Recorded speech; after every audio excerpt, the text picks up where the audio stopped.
Thank you so much आप लोगों को कि इतनी देर किसी को बैठ के सुनना सबसे बड़ी बात ये होती है, क्योंकि जब वहाँ पे हम बैठ के किसी को सुनते हैं तो उतना पेशेंस रखना पड़ता है, ये मुझे लगता है। और एक्चुअली मैं 26 साल की हूँ। 2011 में चलती ट्रेन से मुझे कुछ बदमाशों ने, मैं वॉलीबॉल चैंपियन भी रह चुकी हूँ, 2011 में चलती ट्रेन से मुझे बदमाशों ने एक गोल्ड चेन पहनी थी, चलती ट्रेन से मुझे उठा के बाहर फेंक दिया था। लखनऊ से दिल्ली आ रही थी मैं। कंपार्टमेंट में बहुत सारे, जनरल कंपार्टमेंट था, बहुत सारे लोग थे, किसी ने मना नहीं किया। एक प्लेयर का जो स्पिरिट होता है वो अपने आप, जब कोई छीनने की कोशिश करता कुछ भी, वो देता नहीं है, तो मेरे में भी था। मैंने मना किया और उन्होंने मुझे चलती ट्रेन से, वो 4-5 थे, उन्होंने बाहर फेंका। दुर्भाग्य ये था कि उसी समय दूसरी ट्रैक से ट्रेन आई और मैं उस ट्रेन में टकराई, फिर नीचे गिरी, दोनों ट्रेनें निकल गईं। कुछ देर बाद मैंने हाथ को ऐसे रख के उठने की कोशिश किया तो देखा कि मेरा पैर कट चुका था। थाई को उठा के देखा, मेरा पैर ऐसे जीन्स में लटका हुआ था, ब्लड फोर्सफुली निकल रहा, दूसरे पैर की हड्डियाँ टूट टूट के बाहर निकल चुकी थी। पूरी रात मैं चिल्लाती रही ट्रैक पे, छोटे छोटे पत्थर होते ऐसे चिल्लाती रही कि कोई बचा ले, कोई नहीं आया बचाने। और जब पूरी रात चिल्लाते चिल्लाते इतना कि मुझे दिखाई भी देना बंद हो गया, जब ट्रेन आता था तो वाइब्रेट होता था। इतना ही नहीं, फ्री का इनविटेशन भी लोगों को मिल गया था, कुछ लोगों को।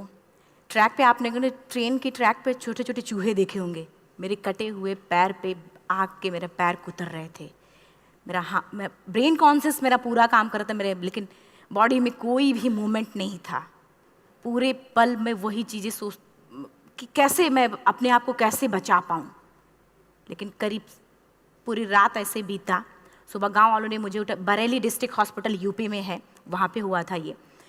सुबह गांव वालों ने मुझे उठाया, डिस्ट्रिक्ट हॉस्पिटल ले जाके रखा, तो फार्मासिस्ट, डॉक्टर, सीएम जितने लोग थे आपस में बातें कर रहे, अरे हमारे पास तो एनेस्थीसिया नहीं है, ब्लड नहीं है, इसका इलाज शुरू करें तो हम कैसे करें।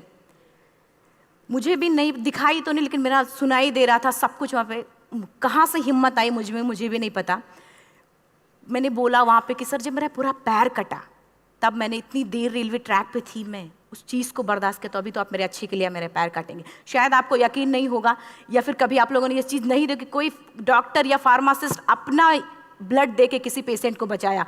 मेरी इस बात को सुनने के बाद वहाँ के डॉक्टर और फार्मासिस्ट दोनों ने एक एक यूनिट ब्लड दिया और मेरे पैर को बिना एनेस्थीसिया अलग कर दिया गया। आज भी मैं उस दर्द को महसूस करती हूँ। जब भी मैं जब बोलती हूँ तब मैं वो चीज़ें महसूस करती हूँ। उसके बाद जब बात मीडिया में आई, लोगों को पता चला कि रिमा नेशनल प्लेयर है, KGMC king George medical college Lucknow में एडमिट करा, लखनऊ से फिर sport minister, AIIMS trauma centre Delhi. तब तक सब ठीक ठाक चल रहा था, प्लेयर होने की वजह से अच्छा ट्रीटमेंट मिलना शुरू हुआ।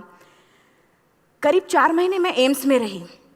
एम्स में रहने के बाद जब मैं थोड़ा ठीक हुई, करीब 25 दिन बाद जब ठीक हुई, न्यूज़पेपर में गोल गोल लिख के आ रहे कि अरुणिमा के पास टिकट नहीं था, अरुणिमा ट्रेन से कूद गई। उसका खंडन किया घर वालों ने, फिर बोला कि अरुणिमा सुसाइड करने गई थी। जिस लड़की का शरीर का एक अंग कट चुका, पूरी जिंदगी का पता नहीं कि व्हील चेयर है, बैसाखी या पता, यहाँ तक कि मेरे स्पाइन में 3 फ्रैक्चर था, मुझे ये भी नहीं पता था कि मैं बेड से उठ भी पाऊंगी कि नहीं।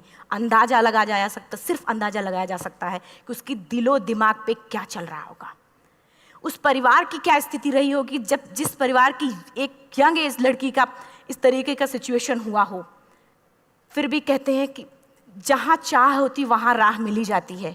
एम्स के हॉस्पिटल के बेड पे मैंने डिसाइड किया, क्योंकि अपनी बातें हम चिल्ला चिल्ला के करें, वो सिस्टम की इतनी हाई लेवल की बातें हो रही थी कि हम एक मध्यम वर्गीय फैमिली से थे, हम अपनी बातें चिल्ला चिल्ला के कह रहे थे, लेकिन कोई नहीं सुन रहा था।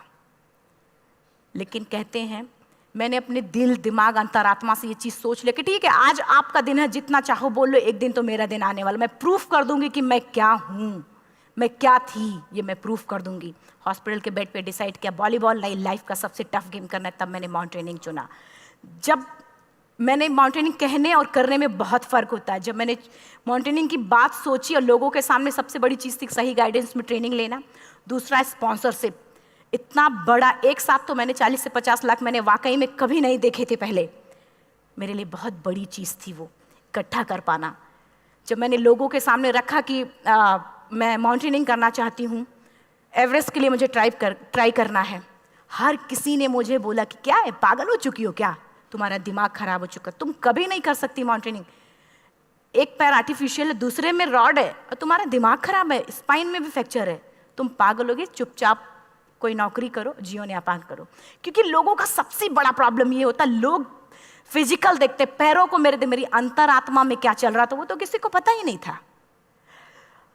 मुझे लगता है कि आज यहाँ पे मैं भी सुबह से देख रही हूँ, इतने अच्छी अच्छी चीज़ें मैंने सीखी यहाँ पे।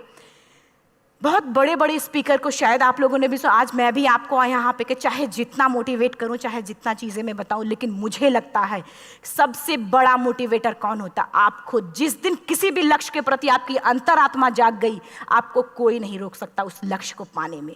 ये मैं किताब से बातें नहीं बोल रही हूँ, ये मैं एक एक पल मैंने ये मैं कोई भी किताब की बातें नहीं, एक एक पल आज जो मेरा 26 साल का एक्सपीरियंस है वो मैं बता रही हूँ सिर्फ आपको।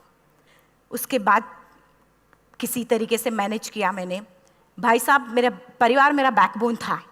परिवार ने मुझे, भाई साहब ने मुझे कहा कि मैडम बछेंद्री पाल जिन्होंने 1984 में एवरेस्ट समिट किया, उनसे मिलते हैं, वो जरूर कुछ ना कुछ करेंगे। हॉस्पिटल से निकलने के बाद मेरे राइट लेग में स्टिचेस लगी थी। मैंने डायरेक्टली घर जाने की बजाय, जब लोग ये सोचते हैं कि मुझे अपना जीवन यापन कैसे करना है, जब लोग ये सोचते हैं कि मुझे अपनी ज़िंदगी के, मेरे दिमाग में सिर्फ 2 चीज़ें चल रही थी, मुझे इनका जवाब कैसे देना है और एवरेस्ट समिट कैसे करना है। फर्स्ट तुरंत गए बछेंद्री मैम के पास। जब मिले, मैम ने फर्स्ट टाइम जब मुझे देखा तो उन्होंने कहा, अरुणिमा, उनकी आंखों में आंसू आ गए। उन्होंने बोला, अरुणिमा, तूने ऐसी हालात में एवरेस्ट जैसे दुरूह पहाड़ के बारे में सोचा तो तूने अपने अंदर तो एवरेस्ट फतह कर लिया, अब तो सिर्फ लोगों के लिए। मेरे परिवार को छोड़ के बाहर की पहली ऐसी महिला थी जिन्होंने मुझ पे भरोसा किया था कि हाँ अरुणिमा, तुम कर सकती हो। मेरे लिए वही बहुत बड़ी चीज़ थी। प्लानिंग भी कर ली, मैम भी मिल गई, सब हो गया। लेकिन जब उतरते हैं फील्ड में तब पता चलता कि हम क्या हैं। रोड हेड से मैं पहुंच गई। मैडम ने कहा कि ठीक है, तुम्हारे कहने, तुम्हारे सोचने से कुछ नहीं होगा अरुणिमा, प्रूफ करो कि कर सकती हो। मैंने कहा बस एक मौका चाहिए मुझे। वाकई में जब मैं माउंटेन में पहुंची, रोड हेड से बेस कैंप लोगों को 2 मिनट लगता था, मुझे 3-3 घंटे लगते थे, क्योंकि मेरे राइट लेग की हड्डियां भी नहीं जुड़ी थी। लेफ्ट मेरा आर्टिफिशियल लग चुका था, लेकिन स्टंप एकदम रेड, उसका मतलब घाव एकदम नए थे। मैं अगर पैर रखती थी तो मेरे पैर से जोर से अगर दबा देती थी तो पैर से मेरे ब्लड आने लगता था। सारे लोग नॉर्मल थे वहाँ पे। हर कोई ये बोलता कि एक पीक के लिए जाते थे तो हर कोई मुझे ये बोलता कि अरुणिमा, तुम धीरे धीरे आओ। मेरे दिमाग में हर बार यही बात चलती थी कि क्या है, मैंने एवरेस्ट का प्लान किया, मैं इनके बराबर भी नहीं चल पा रही हूँ। खुद से संकल्प लिया कि कोई बात नहीं, एक दिन ऐसा आएगा कि मैं इनसे पहले जाऊँगी। और आपको शायद यकीन ना हो, आने वाले 8 महीने बाद पूरा का पूरा वेट उठा के बेस कैंप से साथ निकलते और टॉप पे पहले पहुंचते। ऐसे करके देखते थे कि अरे ये लोग तो पीछे। खुशी होती थी। उससे भी ज़्यादा मुझे खुशी तब होना शुरू हुआ जब वो सारे लोग आके मुझसे ये पूछते, मैडम खाते क्या हो, बता दो, पैर नहीं है फिर भी कैसे चलते हो। उसके बाद पूरा मुझे स्पॉन्सरशिप मिला। मैं जब एवरेस्ट के लिए गई, मेरे लिए सबसे बड़ा, एवरेस्ट की जर्नी में मेरे सबसे बड़ा चैलेंज यही था कि दूसरे को समझा पाना। मैं नहीं समझा पाती कि भाई मैं कर सकती हूँ। जब मैं एवरेस्ट के लिए गई, शेरपा होता, शेरपा को जब ये बात पता चला कि मेरा प्रोस्थेटिक लेग है, आर्टिफिशियल लेग है, दूसरे में रॉड, बोला नहीं ले जा सकता, इसकी वजह से तो मेरी भी जान जाएगी। मैडम ने, हमने सबने कन्विंस किया किसी तरीके से। मन वाकई में जो टीवी में हम और उसमें फोटोज़ में देखते हैं, ब्लू और ग्रीन आइस, हिला देने वाला होता। जितना सुंदर दिखता उतना ही हिला देने वाला होता। जब मैं हमारे ग्रुप में 6 लोग थे, रॉकी एरिया तक मैं सबसे पहले थी, लेकिन जैसे ही मैं ग्रीन और ब्लू आइस में गई, मेरा आर्टिफिशियल लेग स्लिप कर जाता था। फ्रंट पॉइंटिंग से, जब मैं फ्रंट क्रैम्पोन से फ्रंट पॉइंटिंग मारती थी, लेफ्ट से पेन होता था तब भी करते, लेकिन आर्टिफिशियल जैसे फ्रंट पॉइंटिंग मूव हो जाता, मेरा पैर ही मूव हो जाता था। शेरपा मुझे बोला नहीं हो सकता अरुणिमा, जबरदस्ती मत करो। मैंने कहा कुछ नहीं, ये मेरा पैर है, मैं जानती हूँ कैसे चलेगा। फाइनली 1, 2 बार, 3 बार करने, 4 बार, 5 बार होल हो जाता था। आइस थोड़ा टूट के निकलता था तो मैं वहाँ पैर रख के जाती थी। कैंप 3 तक ठीक था, प्रॉपर एक्लेमेटाइज किया अपने आप। कैंप 3 तक जनरली गए। बात जब कैंप 3 के ऊपर की होती है, साउथ कोल समिट, अच्छे माउंटेनियर, अच्छे दिलेर के हौसले धरे के धरे तब रह जाते हैं जब अपनी आंखों के सामने किसी को मरता देखता है, और दिमाग में बात, जब जिसको डिसीजन मेकिंग, और जब दिमाग में बातें जब ये आने लगती हैं कि अरे जिस चीज़ के लिए हम जा रहे हैं उसी चीज़ के लिए आदमी मर रहा है, इसी चीज़ के लोग लिए मर चुके हैं। रात में क्लाइंबिंग, ज़्यादा से ज़्यादा माउंटेनिंग रात में की जाती है क्योंकि वेदर शांत होता है। जब मैं रात में निकली साउथ कोल से, कैंप 4 से, मेरी हेडलाइट जिधर ही हेडलाइट जा रही थी उधर ही डेड बॉडीज़ मुझे नज़र आ रही थी।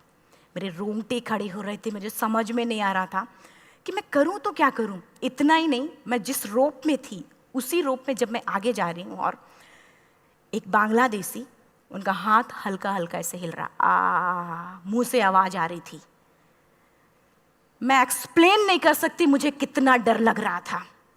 बार बार ये बार बार मन में आती, इसका ऑक्सीजन खत्म हुआ है, ये मर चुका है लास्ट सिचुएशन में, और हम कुछ नहीं कर पा रहे हैं, क्या करें।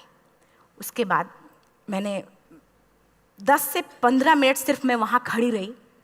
मैंने सिर्फ इतना बोला कि अगर आप सभी में से सभी ने एवरेस्ट सबमिट कर लिया तब तो ठीक है, अगर नहीं सबमिट किया है मैं सबके लिए एवरेस्ट सबमिट करूँगी और जिंदा वापस जाऊँगी। क्योंकि जैसा हम सोचते हैं हमारी बॉडी उसी तरीके से जनरेट करना शुरू करती है। मैंने डेड बॉडी, क्योंकि जा ही नहीं सकते थे किनारे से, उसी रोप में वो एंकर है, डेड बॉडी को लांगी और लांग के जाना शुरू किया। हिलेरी स्टेप साउथ समिट के करीब जब मैं खुद पहुंची, मेरे शेरपा ने एक जोर से झटका मुझे दिया कि अरुणिमा वापस चलो, तुम्हारा ऑक्सीजन खत्म हो रहा है। हिलेरी स्टेप के बाद एवरेस्ट समिट है, थोड़ा चलने के बाद एवरेस्ट समिट है। अगर कोई आपसे ये बोले, आप अपने टारगेट के इतने करीब हो, अगर कोई आपसे ये बोले कि अरुणिमा वापस चलो, कैसा लगता है? मैंने भी यही बोला, सर क्या बोल रहे हो आप, मैं नहीं जाऊंगी वापस। बोला अरुणिमा जिंदगी रही, दोबारा ट्राई करना और एवरेस्ट समिट हो जाएगा दोबारा तुम्हारा। मैंने कहा नहीं, ये आप जिंदगी में गोल्ड चांस बार बार नहीं आते, लाइफ में कभी कभी आता है, ये आपके ऊपर आता, आप उसको पकड़ के रखते हो या फिर छोड़ देते हो। मैं अपना गोल्ड चांस कभी नहीं, क्योंकि मैं जानती थी मुझे स्पॉन्सरशिप बहुत मुश्किल से मिला, एक बार अगर मैं छोड़ देती दोबारा मुझे कभी नहीं मिलता। मैं बहुत अच्छी तरीके से जानती थी। मेरा फाइनली मुझे बछेंद्री मैम ने भी एक बार बात समझाई थी, मेरी माँ ने मुझे एक बात बताया था कि लाइफ में कभी कभी सिचुएशन ऐसी आती है जब सिर्फ आप अकेले होते हो, डिसीजन सिर्फ आपको लेना होता है। जहाँ पे भी होना, खड़े होकर हल्का सा पीछे मुड़कर देखना और ये सोचना कि आप एक एक कदम चल के यहाँ तक पहुँचे हो, सिर्फ अपना एक कदम आगे बढ़ाना, तुम देखना कुछ देर बाद तुम टॉप पे होगी। मेरे दिमाग में उनकी बातें वीडियो की तरह चल रही थी और सिर्फ एवरेस्ट का टॉप चल रहा था।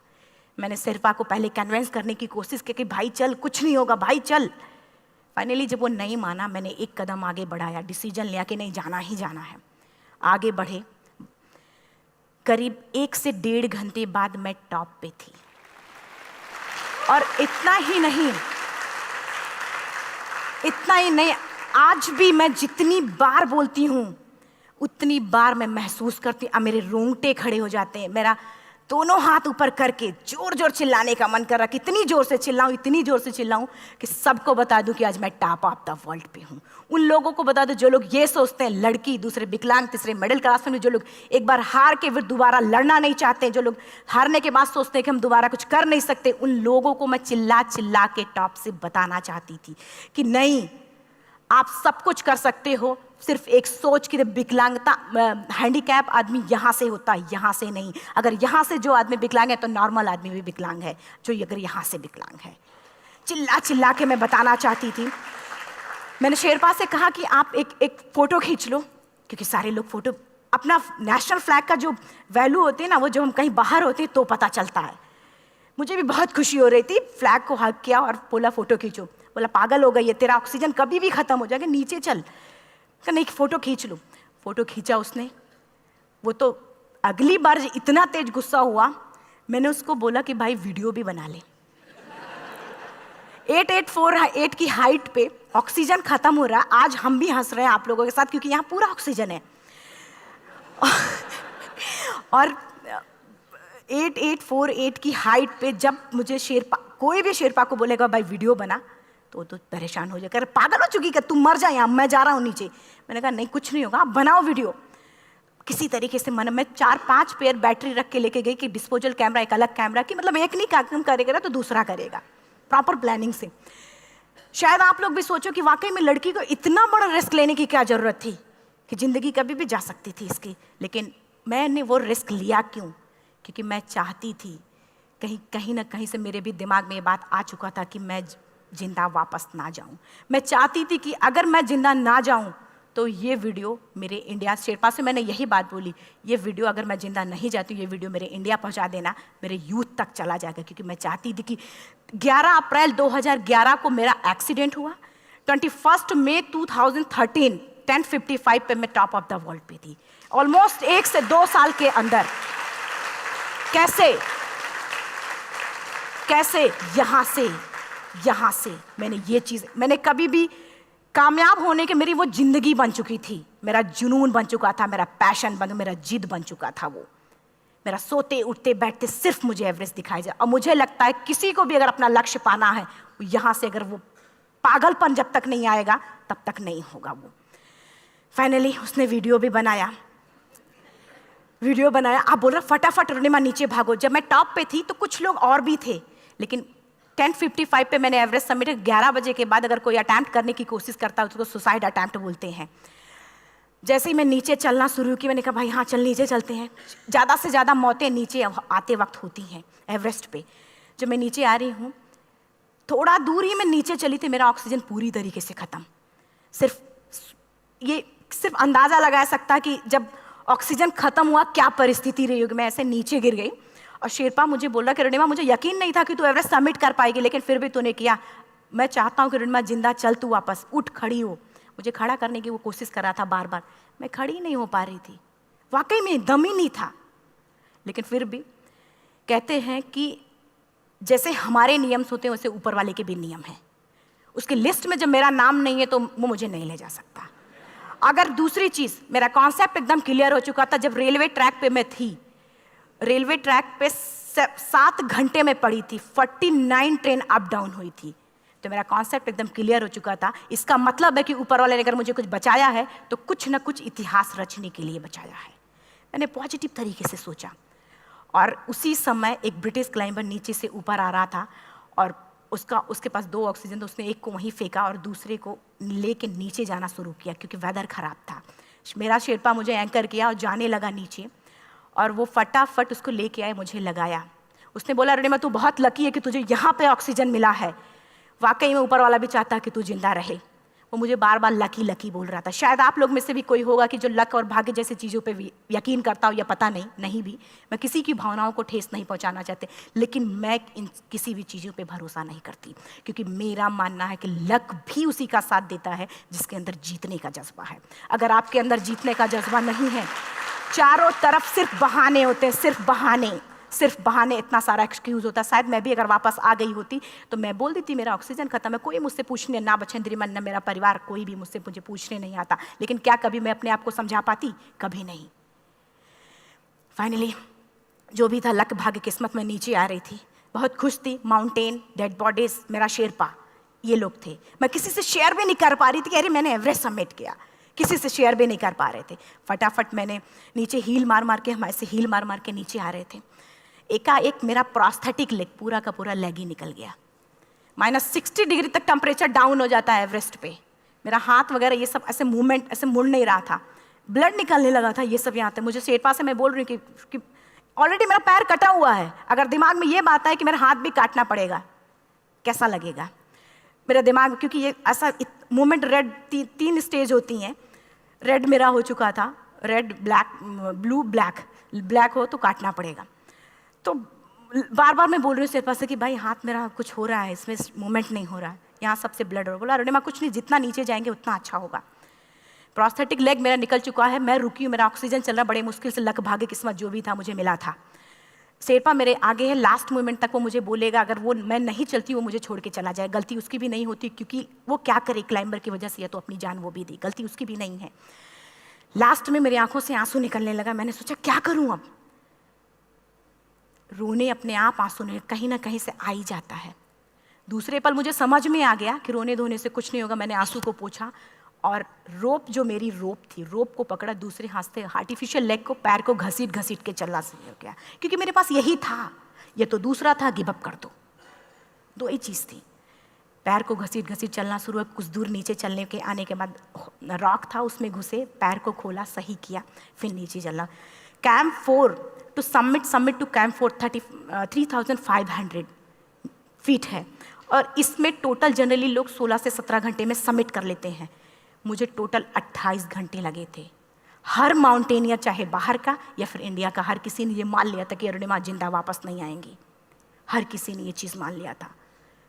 लेकिन मुझे लगता, जब मैं वापस साउथ कोल पहुंची, जब मैं टेंट का जिप खोला, मैंने हर किसी ने कहा कि अरे तू यहाँ है, हम तो सब सोच लिए थे तू चली गई। हर किसी ने ये बोला था। फिर सब खुशी मना रहे थे हम सब। देखिए, ये सब बताने का मेरा सिर्फ एक मकसद था कि सब कुछ हम में है, हम जैसा चाहें वैसा कर सकते हैं। ऑलरेडी टाइम हो चुका है। मैं एक चार लाइन की पंक्ति सिर्फ बोलूँगी।